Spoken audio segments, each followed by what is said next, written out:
Olá pessoal, sejam bem-vindos a este terceiro módulo da nossa disciplina de metodologia de pesquisa em filosofia.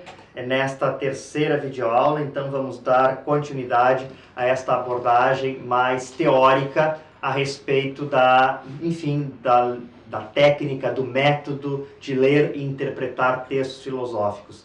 Como eu já tenho dito para vocês, isso é importante que nós enfatizemos, esses primeiros 3 módulos da disciplina, eles são mais teóricos.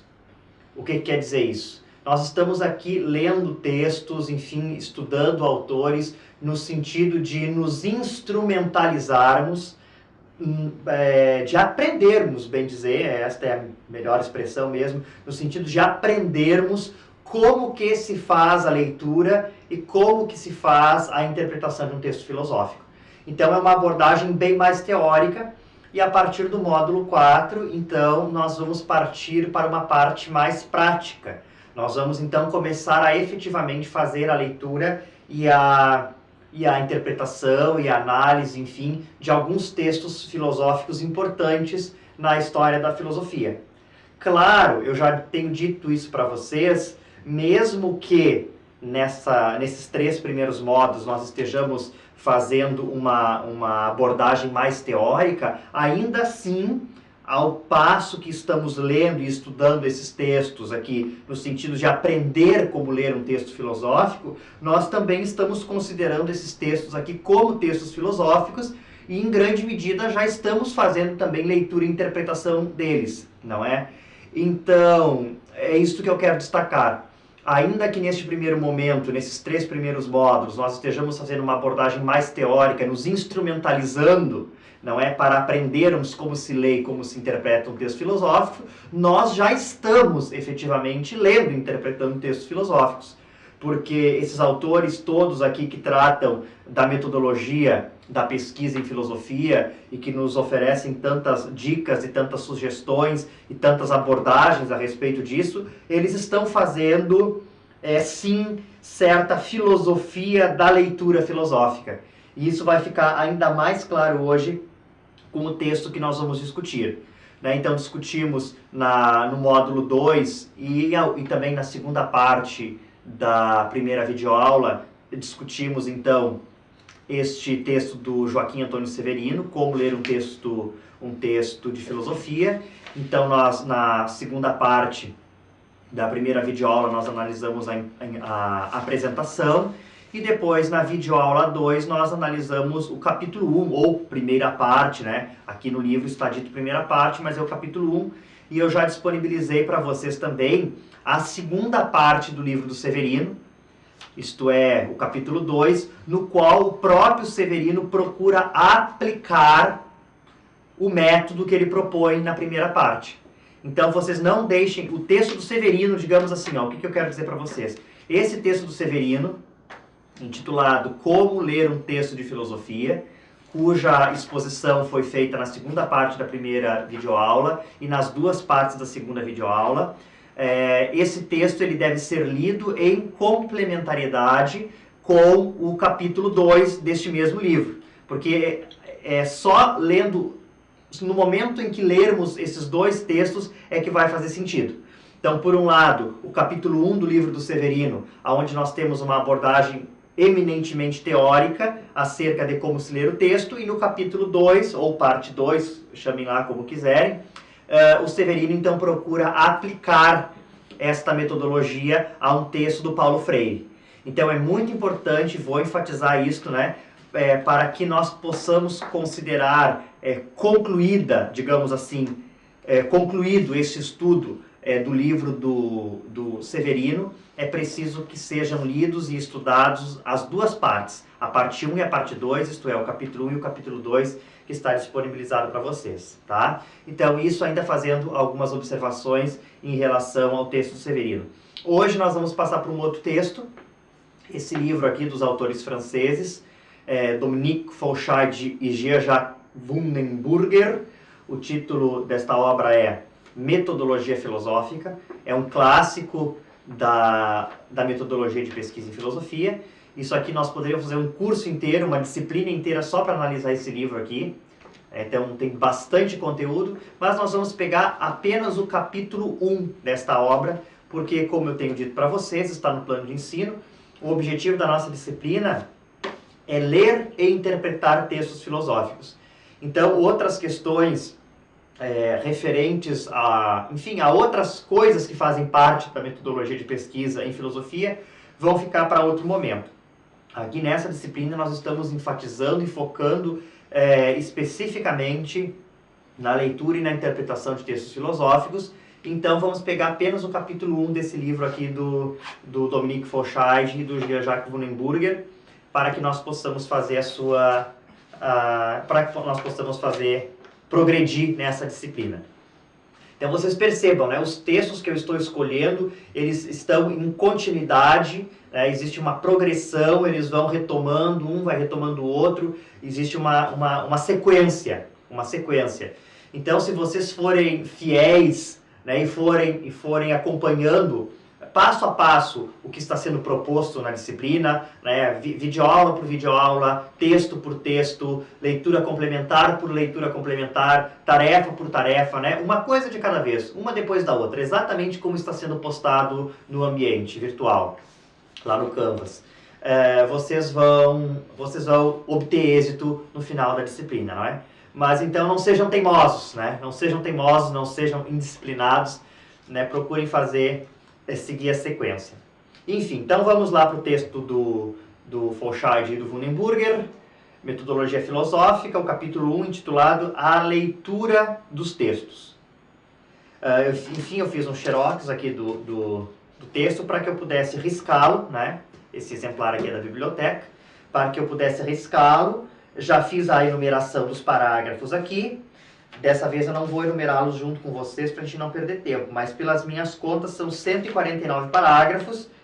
É um texto bem mais longo, então nós vamos ter que fazer uma exposição bem mais rápida dele. Enquanto que o texto do Severino eram 49 parágrafos, se não me engano, 47 parágrafos o texto do Severino, esse daqui são 149, né? Então é bem maior, então nós vamos fazer uma exposição um pouco mais rápida para que a gente possa dar conta de todo ele. É um texto muito fácil de ser lido, não tem muito mistério, então eu vou fazer a exposição, mas eu acredito que lendo esse texto ele vai ficar bastante claro. Então vocês acompanhem aí, vejam aí na tela, a estrutura do texto, né? Então vocês já sabem, tenho dito para vocês duas coisas que são preliminares, né? Em primeiro lugar, fazer a numeração dos parágrafos, e em segundo lugar, identificar a estrutura do texto, não é? Então vejam aqui qual é a estrutura desse texto. Né?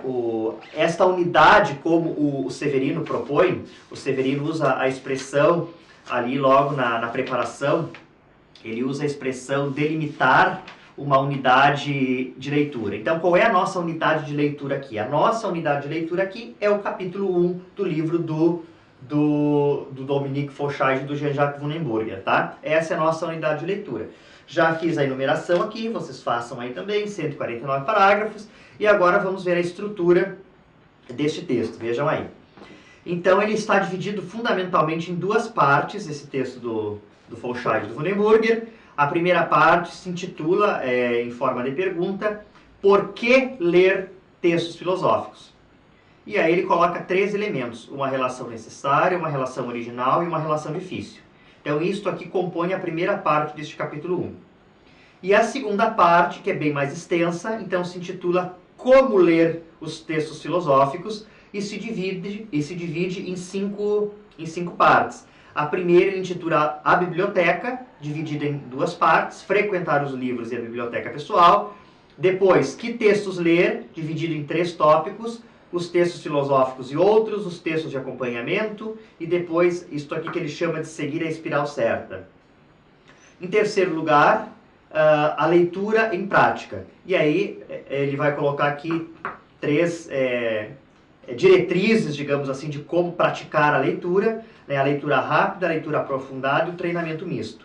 Depois ele coloca, em quarto lugar, a importância de tomar notas, não é? Por que fichas? Isso aqui não é esse não é porque tu fichas, é porque fichas, né? Aqui não é do verbo fichar, é é o substantivo fichas, não é? Por que fazer fichas, digamos assim. E depois, em segundo lugar, como fazer fichas. E por último, a questão do caderno de vocabulário. Basicamente, esta é a estrutura do texto do capítulo 1. Então, resumindo, a nossa unidade de leitura é o capítulo 1 do texto Fauchard, ele já foi numerado, 149 parágrafos, e a estrutura é essa que vocês estão vendo aí, dividida em duas partes. Então, vamos começar agora pela primeira delas, que se intitula Por que ler textos filosóficos? Então, no que se refere a por que ler textos filosóficos, então, esse primeiro quadrado que aparece aqui no início da página 5, ele é muito interessante. Vejam o que diz ali. O modo de uso. Voltar frequentemente a essa pequena filosofia da leitura filosófica.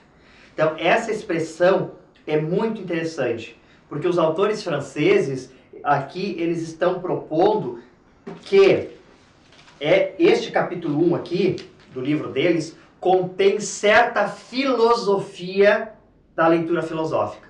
Isso é uma ideia muito interessante. Então, existe filosofia de tudo. Filosofia da matemática, filosofia da biologia, filosofia da ciência, filosofia da mente. Existe, enfim, aquelas disciplinas mais clássicas da filosofia, que é a metafísica, a ontologia, a ética, a filosofia política, a estética, etc, etc. Mas aqui eles estão falando de a filosofia do ensino de filosofia também. Aqui eles estão falando de uma certa filosofia da leitura filosófica. Vejam que interessante isso, não é? Então, realmente, o que nós vamos encontrar nesse texto aqui é uma série de elementos, de conceituações, de caracterizações, de definições, de ideias que costuradas, né, dentro desse contexto que eles vão amarrando, dessa amarração que eles vão fazendo aqui, tudo isso vai constituindo realmente uma espécie de filosofia da leitura filosófica e nesse sentido vai aparecendo também uma certa noção do que é o texto filosófico, né, que muitos podem concordar, muitos podem discordar, mas enfim, vamos vendo isso, não é? Então, em primeiro lugar, essa ideia é muito importante, né? Nós temos aqui uma filosofia da leitura filosófica. E ele diz que ela deve ser retomada frequentemente para que nós possamos internalizá-la, para que nós possamos nos apropriar dela. E mais importante, modulá-la de acordo com os nossos conhecimentos pessoais. Isso é muito interessante. Porque vocês vejam o seguinte aqui, ó. O texto do Severino, ele propõe um roteiro. Ele propõe um caminho a ser seguido. O texto dos autores franceses propõe um outro roteiro, propõe uma outra filosofia da leitura filosófica, propõe um outro roteiro a ser seguido. E depois, esse texto aqui, nós não vamos ter tempo de analisá-lo aqui, porque eu quero partir em seguida para a análise dos textos dos próprios filósofos. Esse texto aqui é Como Estudar Filosofia, um guia prático para estudantes, da Claire Saunders. Não sei se é exatamente essa a pronúncia, mas enfim, é um texto escrito em língua inglesa, né? Vocês vejam, né? Então nós temos aqui textos de 3 origens, né? Temos o texto do Severino, que é um texto brasileiro, escrito já em português e publicado no Brasil. Nós temos o texto dos autores franceses aqui, que foi publicado na França, né? O vocabulário aqui que aparece aqui, ele se refere ao sistema educacional francês a vários momentos, não é? Então foi traduzido para o português e publicado no Brasil. Então, mas é um livro francês. E este aqui é um livro que tem a ver da tradição inglesa, da língua inglesa. Eu até não me recordo aqui se ele foi publicado nos Estados Unidos ou se ele foi publicado na Inglaterra, não me recordo agora. Deixa eu ver se diz aqui aonde que foi a publicação original. Enfim, vocês podem descobrir depois isso, se foi publicado originalmente nos Estados Unidos ou se foi publicado na Inglaterra, mas o fato é que é um livro de língua inglesa, né, e tem esta característica da cultura, da cosmovisão inglesa. Então nós temos 3 materiais oriundos de 3 nacionalidades, de 3 contextos diferentes, e cada um vai propondo o seu modo de ler o texto, cada um vai propondo, vou pegar a expressão dos autores franceses aqui, cada autor vai propondo a sua filosofia da leitura filosófica. Então esse texto aqui, da Saunders, né? É um texto que eu não vou ter tempo de analisá-lo aqui junto com vocês, mas é um texto muito simples, muito prático, muito bom de ser lido, especialmente nos interessa, não o livro todo, né? Nesse momento não nos interessa o livro todo, nos interessa especialmente agora o segundo capítulo desse livro delas, da Saunders, que é intitulado Lendo Filosofia. Capítulo 2, Lendo Filosofia. É um capítulo até relativamente longo, né? Então é um livro que eu recomendo fortemente que vocês comprem esse livro, né? Se vocês tiverem interesse. Então vocês vão ter a mãos, vai estar disponível para vocês esses 3 textos, não é? O do Severino, que eu já analisei, esse dos autores franceses, que eu estou começando a analisar aqui, e esse aqui de língua inglesa, também traduzido para o português agora, que eu vou disponibilizar para vocês. 3 diferentes filosofias, cada uma com a sua abordagem, cada uma com o seu jeito. E aqui, por que eu estou falando disso? Porque os autores franceses aqui falam que esta filosofia da leitura que eles estão propondo, e agora vamos colocar no plural, estas filosofias da leitura filosófica, elas devem ser moduladas de acordo com seus conhecimentos pessoais. Isso é muito importante. Então vocês percebam o seguinte: além dessas 3 leituras que nós temos aqui, do Severino, dos autores franceses, e essa outra que vem da língua inglesa, além dessas 3 leituras, vocês têm também a minha leitura. Então vocês têm 4 abordagens diferentes aqui. E o desafio para vocês é que a partir de tudo isso, vocês sejam capazes de construir o próprio caminho de vocês. Então, é esse o ponto que eu quero chegar. Não existe uma fórmula matemática, por exemplo, que nem o Teorema de Pitágoras, ou a fórmula de Bhaskara, que é uma fórmula universal que se aplica em todos os casos, em todos os universos possíveis. O Teorema de Pitágoras vai funcionar do mesmo jeito, a fórmula de Bhaskara vai funcionar do mesmo jeito. Não. No que se refere à leitura e à interpretação do texto filosófico, existem sugestões. Então, quando os autores franceses falam de filosofia da leitura filosófica, o que significa isso? Significa que o Severino está propondo uma maneira de fazer esse caminho.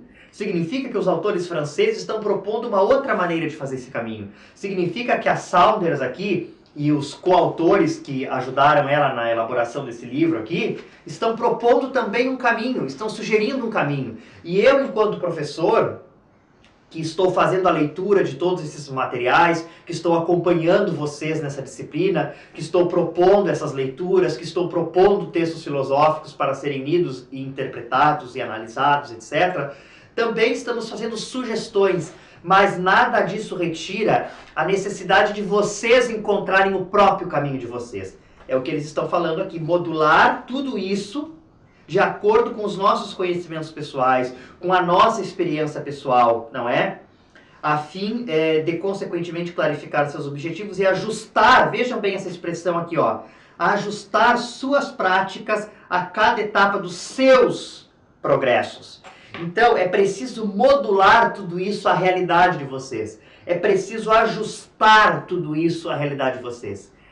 Então, isso é um trabalho de vocês sobre vocês mesmos. É um trabalho pessoal que cada um tem que fazer. Então, durante todo o meu... Enfim, esses textos aqui, com exceção do texto do Severino, que é um texto que eu conheci agora, recentemente. Eu tive contato com esse texto do Severino agora para pensar essa disciplina para vocês. É um texto que eu conheci agora. De todos é o mais novo para mim. Mas o texto dos autores franceses e esse texto aqui da Saunders, que como eu disse, eu não sei se ela é americana ou se ela é inglesa, mas enfim, esse texto aqui de língua inglesa, são textos, esses dois aqui são textos que eu já conheço há mais tempo, não é? Então, com base em tudo isso, eu fui me constituindo enquanto leitor de textos filosóficos, com base em tudo isso, eu fui me constituindo enquanto analista, enquanto especialista, enquanto comentador, enquanto interpretador, enquanto comentador de textos filosóficos, não é? Então, eu tenho o meu próprio jeito de fazer as coisas, não é? Conforme eu vou lendo as minhas anotações que eu vou fazendo, o que eu acho importante de ser destacado, enfim, eu tenho o meu próprio sistema. né? Então, o meu próprio sistema, de repente, um dia que eu estiver no polo, conversando pessoalmente com vocês, eu posso compartilhar algumas coisas de como que eu particularmente faço, não é? Mas eu não quero induzi-los a fazer as coisas como eu faço. Estou apresentando para vocês aqui a proposta de 3 autores, né? E eu espero, vamos usar a palavra síntese. Vamos usar a palavra síntese pessoal. Eu espero que vocês sejam capazes de fazer uma síntese pessoal dos textos desses autores todos para encontrar o método de vocês, para encontrar o caminho de vocês. E aí não se torna uma coisa maçante.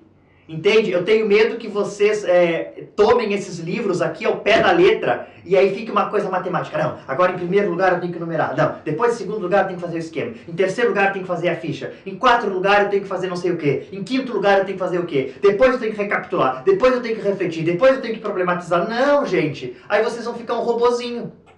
Um robozinho que interpreta textos filosóficos e não vão interpretar textos filosóficos. Não vai haver interpretação de texto filosófico.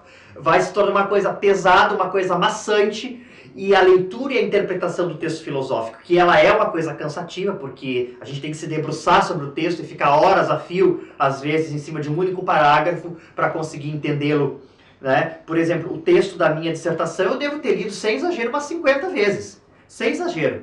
O livro 1... os 17 capítulos que compõem o livro 1 da terceira parte do diálogo do Guilherme de Ockham, que foi a unidade de leitura que eu usei para escrever a minha dissertação, sem exagero nenhum. Eu devo ter, ao longo de todo o processo de redação da minha dissertação, eu devo ter lido aquilo umas 50 vezes, em português e em latim. Tá? Lendo em português e comparando com latim, depois lendo em latim e comparando com português e corrigindo a tradução, eventualmente, quando estava errado. Então, a leitura, ela é uma leitura demorada, a gente já é cansativo porque a gente fica lá horas e horas em cima daquele texto. Então, se isso não fluir naturalmente, vai ficar mais maçante ainda. Então, o que eu quero dizer para vocês, com base em tudo isso que eu estou apresentando para vocês, façam uma síntese pessoal. Então, pessoal, vocês notem que eu não estou fazendo uma exposição, como é que eu vou dizer, tão minuciosa do texto. Porque, do mesmo modo como eu fiz em relação ao texto do Severino. Vocês vejam que eu estou fazendo abordagens diferentes, não é? O texto do Severino, eu fui seguindo o texto do Severino parágrafo por parágrafo, analisando, interpretando. Eu trabalhei com o texto do Severino de uma maneira diferente, não é? Agora, o texto dos autores franceses, eu estou também assumindo uma outra postura. Eu estou falando coisas que não estão tão evidentes no texto. Vocês percebam isso. Porque o texto em si, ele é bastante claro. Não deixem de ler esse texto. Se não leram o texto do Severino, o capítulo 1 e o capítulo 2, leiam, por favor, lhes peço. É fundamental para o processo de desenvolvimento de vocês, nesse início de curso, lerem esses 2 capítulos do livro do Severino, parte 1 e parte 2, que eu disponibilizei para vocês lá no Canvas. Esse texto dos autores franceses também é importantíssimo, leiam esse texto. Mas então vejam que eu não estou fazendo uma análise tão minuciosa do texto, porque me parece que ele é bastante claro. Eu acho que quando vocês começarem a lê-lo, vocês vão entendê-lo. Me parece agora que é mais importante que eu fale algumas coisas que não estão no texto. Por exemplo, isto que eu acabei de enfatizar com tanta perdão do pleonasmo, que eu acabei de enfatizar com tanta ênfase, não é? Que vocês precisam fazer uma síntese pessoal. Isso é uma coisa que não está tão clara, e ainda que ele diga aqui que é preciso modular, que é preciso ajustar, isso daqui não está sendo tão enfatizado, né? Me pareceu que era preciso enfatizar isso. Eu não quero que vocês saiam daqui como maquininhas, como robôs, como eu estava dizendo. Eu quero que vocês leiam isso, que vocês assimilem isso, que vocês se apropriem disso e que vocês deem o rosto de vocês para isso. De modo que quando vocês começarem a ler o texto filosófico, né, a coisa flua com mais naturalidade. Então, ainda aqui no que se refere a esse primeiro tópico de por que ler textos filosóficos, os autores franceses vão dizer que a leitura do texto filosófico o texto filosófico deve ser lido, né, respondendo a pergunta de por que o texto filosófico deve ser lido, né, ele vai usar a caracterização desta relação, ou melhor, ele vai caracterizar o texto filosófico, este estar com o texto filosófico, como uma relação pessoal, íntima e constante com os textos, né? Então está logo aqui no primeiro parágrafo, relação pessoal, íntima e constante com os textos. E aí ele vai dizer em seguida, no parágrafo 2, que é preciso identificar exatamente em que consista esta relação. E aí então aparecem os 3 tópicos seguintes, uma relação necessária, uma relação original e uma relação difícil, e ele vai explicar aqui o que ele entende por cada uma destas coisas, né? Então, em relação a ser no que diz respeito a ser uma relação necessária, ele vai dizer que se trata logo ali no final do parágrafo 4, na página 6, que se trata do desenvolvimento de um pensamento pela confrontação com outros pensamentos, né? Então é aquilo que eu já dizia para vocês, não é? Nós não começamos a filosofar do zero. Como dizia Bernard de Chartres, né? Nós somos anãos ou anões em ombros de gigantes, né? Nós partimos do que os outros já fizeram. Então esta relação com o texto filosófico ela é necessária para que nós nos confrontemos com o pensamento dos outros autores e a partir deles então passemos adiante, possamos colocar o nosso tijolinho também na construção. Mas enfim, leiam isso daqui, está bastante claro. Aqui a questão da relação original, isso daqui é um ponto bem importante também. Ele vai colocar 2 condições para a relação original, né? O primeiro deles que a relação com o texto filosófico, com a história da filosofia, ela precisa ser filosófica. Então, o ler o texto filosófico, ele tem que ser um exercício de filosofar. Então, eu não leio o texto filosófico para decorá-lo e para repeti-lo como um papagaio. Eu leio o texto filosófico para filosofar.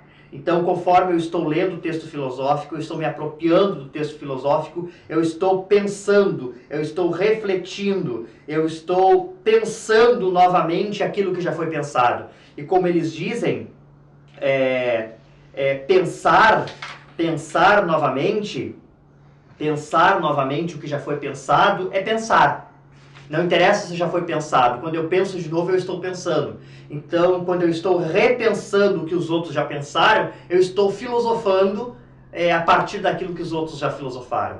Então, ler um texto de filosofia não é simplesmente decorar o que os filósofos disseram, é filosofar com eles, não é?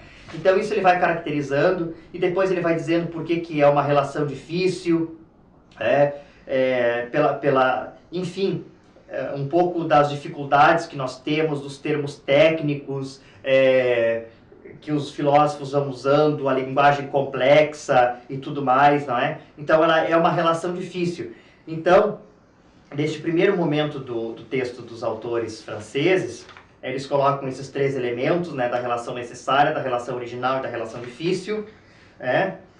Deem uma olhada nisso daqui. Tudo isso para caracterizar, para responder a pergunta de por que ler textos filosóficos. E ali na página 11, depois do parágrafo 33, tem um quadrinho e eles fazem um resumo.